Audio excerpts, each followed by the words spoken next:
નમસ્કાર મિત્રો, સ્પર્ધાત્મક પરીક્ષા માટે સ્પર્ધાત્મક પરીક્ષામાં ગુજરાતી ભાષા વર્ણને લગતા ઘણા બધા આ રીતના પ્રશ્નો પૂછાય છે કે એના સ્વર વ્યંજન અલગ કરો અથવા એના ABCDમાંથી દર્શાવો. તો અહીંયા એક શબ્દ છે વત્સ. વત્સ શબ્દના બંધારણ બાબતે કયો વિકલ્પ યોગ્ય છે? તો વિકલ્પમાં વ્યંજન સ્વર એ રીતનું આપ્યું છે. તો વત્સ શબ્દની ધ્વનિ શ્રેણી અલગ પાડવી પડે. વ એટલે કે વ પ્લસ અ, પછી ત અડધો છે એટલે કે જોડાક્ષર છે એટલે અ નથી કરવાનો અને સીધો સ સંપૂર્ણ આવશે અ સાથે. કેમ? તો કે આ જોડાક્ષર છે.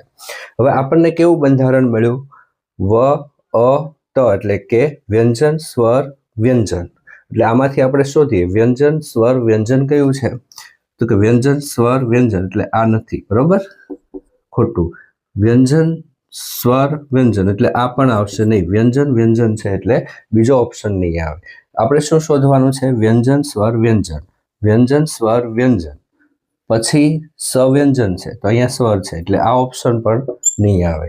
તો વ્યંજન સ્વર વ્યંજન, બીજો વ્યંજન અને સ્વર એટલે કે ડી ઓપ્શન આવશે. તમારે આ રીતનો જવાબ લેવો હોય તો કોઈ પણ શબ્દના ધ્વનિ શ્રેણી છૂટા પાડીને તમે જવાબ મેળવી શકો.